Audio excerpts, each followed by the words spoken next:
Over the years, I've thought about becoming a minimalist. The idea appealed to the side of me that loves things neat and organized. Now, I'm not a minimalist by any stretch of the imagination. I do love my things, but I always thought it would make life easier. A way to keep a cleaner home and having to clean less, less attachment to stuff. Obviously, a great way to save money, but also a way to eliminate decision fatigue. Of course, being a minimalist didn't line up with also being a thrifter and a reseller. Before Mr. C passed away, every week I was either in a thrift store, a yard sale, an antique store, estate sale, or looking online for stuff to source to sell on eBay. Now, I'm still a reseller, but I know going forward, I can't bring stuff into my home that isn't for my business. It can't be for personal use. It can't be just something for me to shove in a closet. Now, going into the thrift store, and I've only been into the thrift store, I want to say maybe 15 times in the past 7 months. It hasn't been a lot. And going in there, nothing appeals to me. There's nothing there that I just have to have. So when I go back to reselling, I don't think it's going to be hard to just source stuff for my business and not for personal use. Of course, if there's a Mona Lisa sitting out there for $5, definitely gonna bring it home to put in my house. But it doesn't appeal to me. It really doesn't appeal to me to bring more stuff into my home just to shove into a closet. With Mr. C passing away so suddenly in February, it's changed my entire world. It's changed my identity. It's changed how I want to live. It's changed what I want to live with and what I can live without. It turned you into a new person. A different person, because I lived for him. I love doing things for him. He was my source of joy when it comes to doing other things like decorating for the holidays. He loved it so much. You know, styling our home, doing projects. He encouraged me. And a lot of that is because I have daddy issues. What I didn't get from my father, I definitely got from Mr. C. And now I don't have that. I don't have that reassurance, that affirmation, that person loving on me and saying, what you're doing is beautiful. You know, I love every bit of it. You've made our home beautiful. I don't have that anymore. So it doesn't really appeal to me. While I do want to make my home look beautiful, I don't want the stuff. I don't want the stuff. So I've decided to start a journey of minimalism my way. Now, the way I'm going to be doing it may not be the way you do it or are doing it. I think minimalism, for me, it's very broad because it could mean anything from someone just having a bed in a bedroom and that's it, to someone having a bed in their bedroom, a couple pieces of artwork on the wall. Their bed is made very beautifully. And so they have decor in the room, but it's not excessive. To me, that's minimalism, at least the way I want it in my home. I want my home to feel beautiful. I just don't want it cluttered. I don't want excess. I'll keep calling it noise because that's what it is to me. It's just excess noise. And at this season of my life, I want space. I'm going to be focusing on going through every room in my home. I've never shared every room in my home just because I wasn't working on it at the time. It is a large home. It is over 9,000 square feet. And when you hear that number, you think something that's just like this beautiful, huge mansion or something. It's not. It's not. Now, it is like 2 homes in one because downstairs, full kitchen, bathroom, double-sided fireplace, there's a dining area. And I believe a few videos ago, I did share some of downstairs where I have my little eBay warehouse, where I have my little office down there. And there's more, I just haven't shared it. It needs upgrades. It was built in the 60s. We got the house for a steal. And at the time, we had more people that lived here when we found this house. My mother was living here. My two oldest sons were still here. My youngest son was still coming in from college and staying on the weekends. Mr. C's little sister lived downstairs. She stayed here until she got married.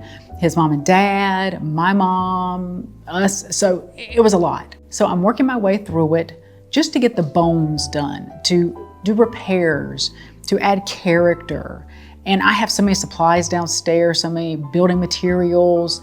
I have, oh my goodness, I have ceiling fans, I have molding, I have other stuff that I have just stashed away in my utility room downstairs. So I'm going to be focusing more on, as I said, making the bones look good for this house, updating the things in the house, painting, doing the flooring, things like that. I'm not so focused on decorating, because the decorating really isn't going to sell the house when it comes time. It's the upgrades and also getting the repairs done while also decluttering every square inch of it. As we're working on projects and decluttering, I want to pull from the decor I already have. I don't want to go out and buy brand new decor. It just doesn't make any sense.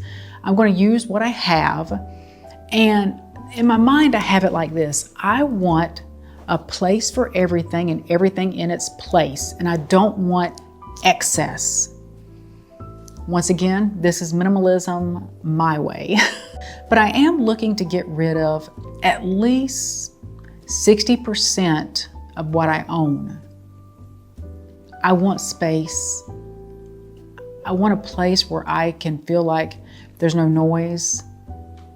That's my sanctuary, and just a place where I can heal. So for this video, we're going to tackle the living room. When Mr. C passed away, my desk was in the dining room, and I could see Mr. C's office there at the dining room. His office is right there. There's a dining room, and I loved it. I loved because he worked from home. He had a workstation, and then he had just his own gaming area, just his own personal use. And I used to love it because I would hear him on the conference calls, and he had the best sense of humor, and he was always joking with me during the day.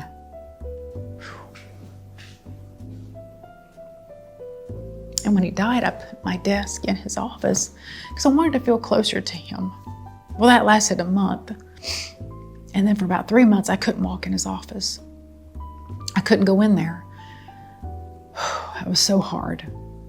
So then I took my desk and I put it in the living room. And since I had in the living room, that's where all the dogs congregated. So the rug, filthy.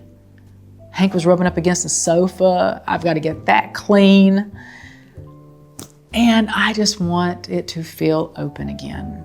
So we're going to be tackling this room. And the next room, I don't know. You'll just have to stick around, because as I'm decluttering, I'm looking at the rooms and I'm thinking, okay, what needs to be done next? So I probably won't declutter and do repairs to a room all in one video. This is a process. It's going to take time. This is real life. And for those of you that follow me know I jump around a lot from thing to thing. That's just how I am. That's just how my brain works. So for now, we're going to get started in the living room.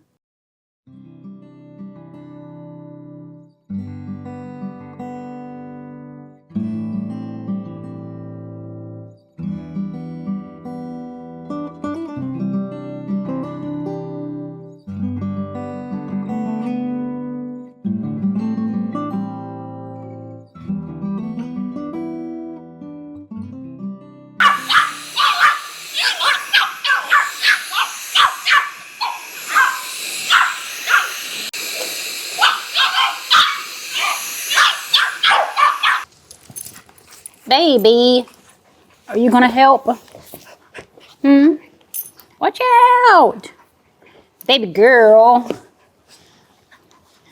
Listen, boss lady, you are not helping.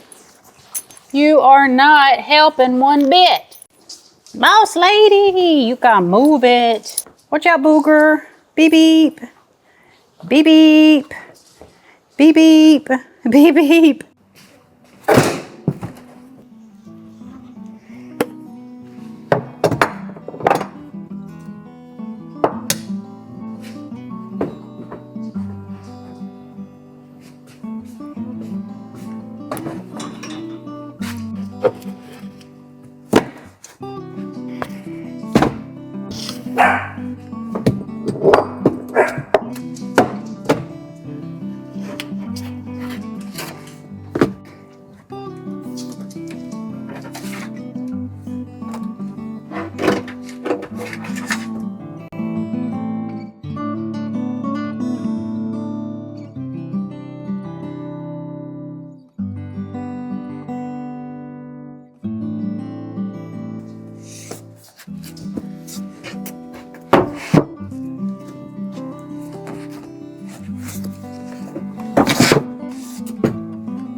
Baby girl, you ready?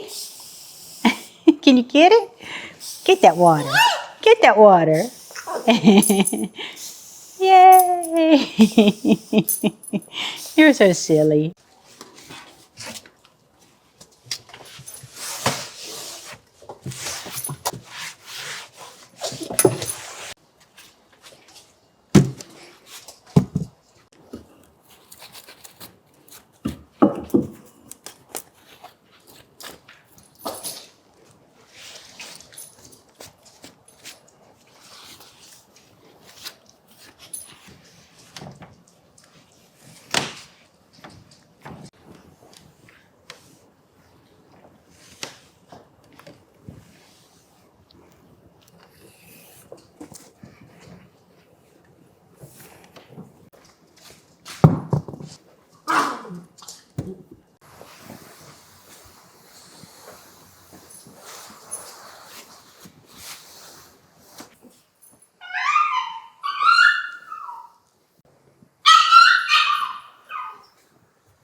Hank especially loved the sofa, at least the corners of the sofa, because he rubbed up against it so much that he left stains that I just couldn't get out. I tried Folex, which usually works miracles, but I think I waited a little too long to tackle the stains. So I got out what I could, and I just threw a blanket over the corner. No one has to know.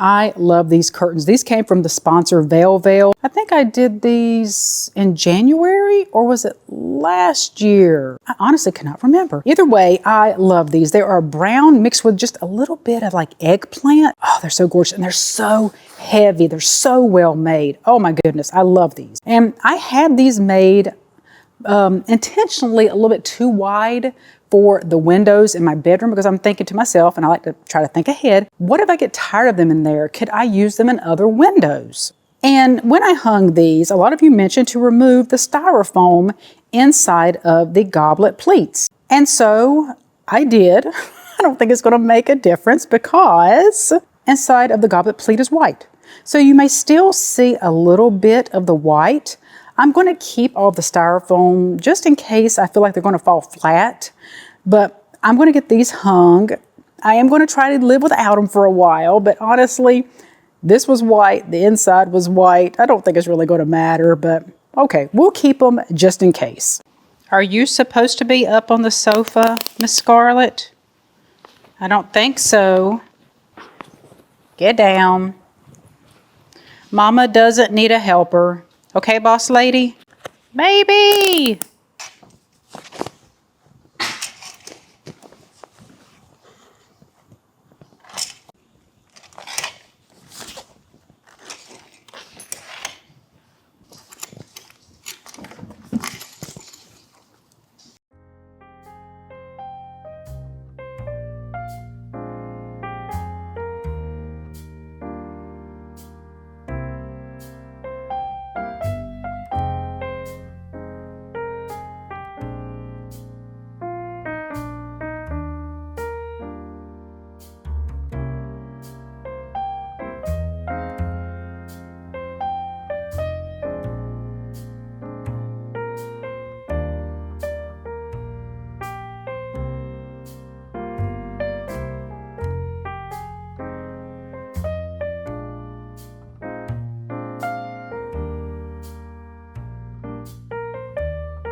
Beep, beep.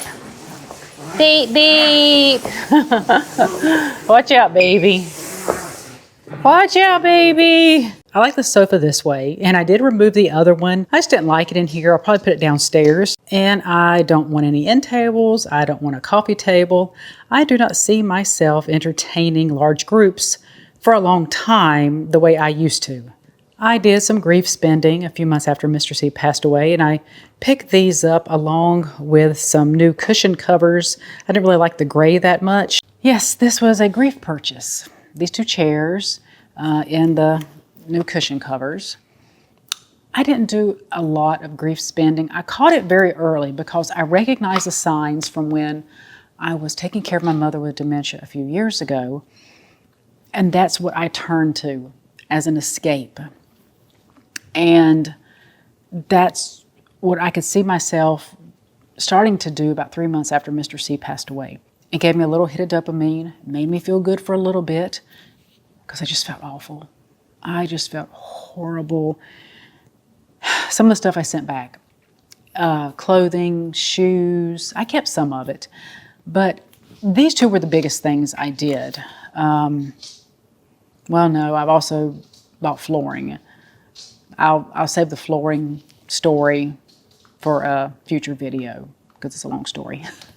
But I purchased these. They were on sale, they were on clearance, and I really do like them. I really do.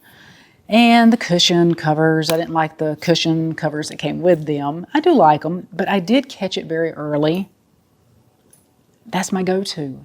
So I have transferred stuff like that into having my plants, going outside and walking. And when I got Scarlett, that helped a lot. She really helped me get back on track with getting up in the morning, going on walks. And I had to spend more time and attention on her so I wasn't on the computer shopping. So yeah, she really saved me from that. But I realized, okay, you can't be doing that, Sherry. You need to step away from the computer, get outdoors. Like I said, the plants, dealing with her, she's a huge thing to have to take care of. So that has really helped ground me and put that energy into something that was more productive.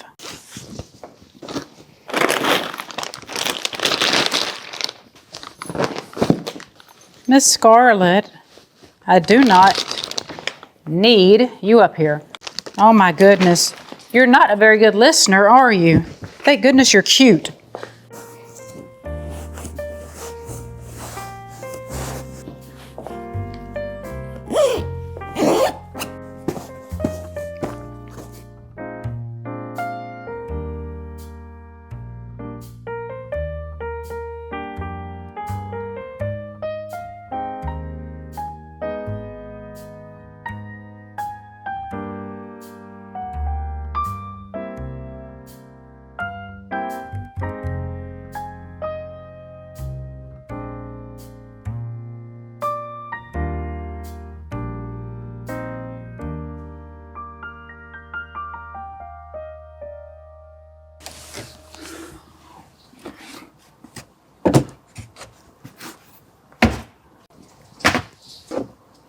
Hey, baby. Hey, baby.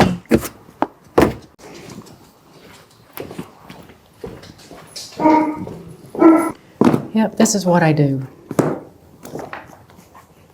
I shove stuff into cabinets, into drawers.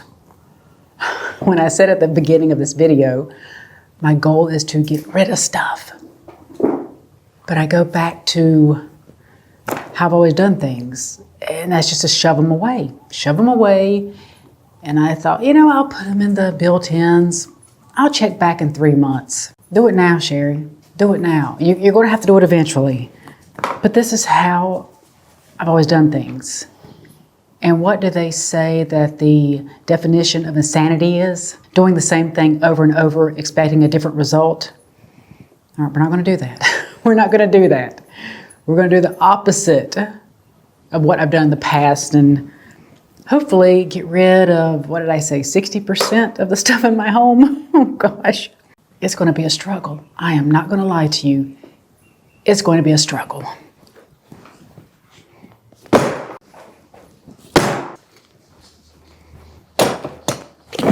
Right off the bat, we're going to donate the books because I don't see myself using these books anywhere else.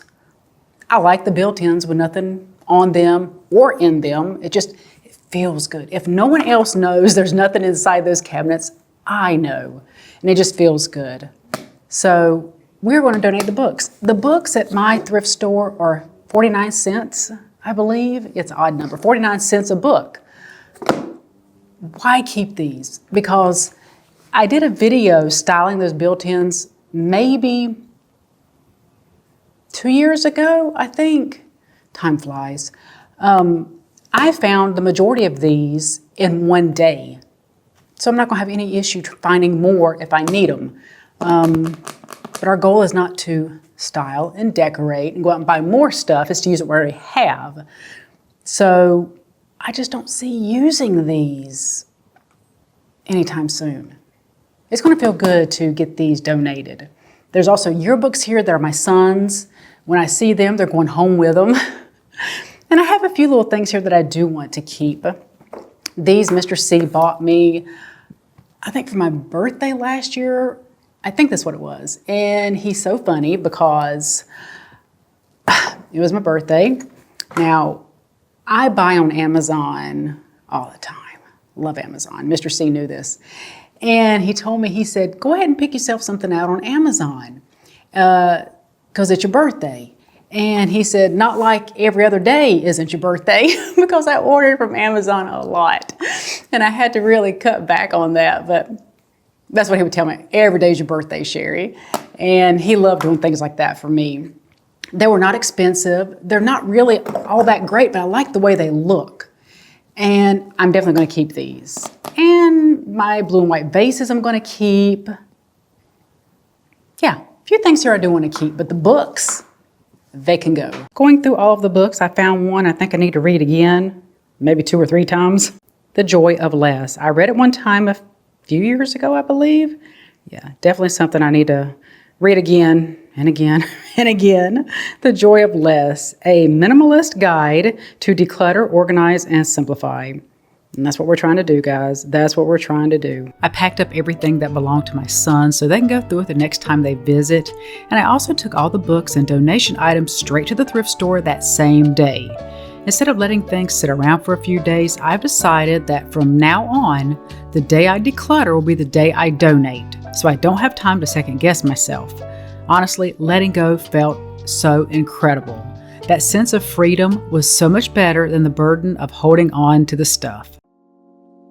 I'm not sure what came over me during this declutter, but it gave me the motivation to do more in this room. I've had this fireplace screen from Pottery Barn for a few years, but it was too small to fit snugly inside the fireplace. I have a friend who welds who kindly extended the sides for me, and I'd been meaning to paint it forever.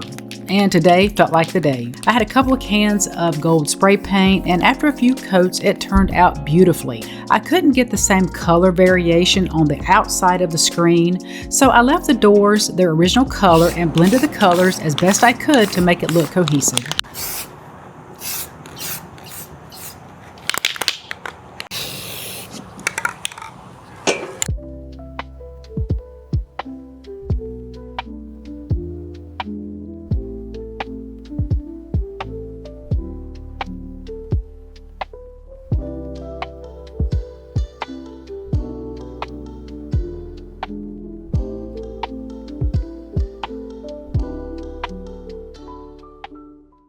I'm falling in love with my living room all over again.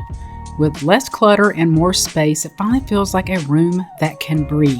And the space I'm talking about isn't just physical, it's in my mind too. Less noise, less distraction, more room to think, to feel, to live, but most importantly, to heal. By surrounding myself only with the things I truly love, this room has become timeless, full of character, and completely me. A room I can enjoy without constantly redecorating or chasing the next trend. Once the cold months get here and I can't use my sunroom for my morning Bible study and prayer, this room will become my sanctuary. I can sit in front of the fireplace, begin my mornings with a grateful heart, and let the quiet of this space nourish my spirit.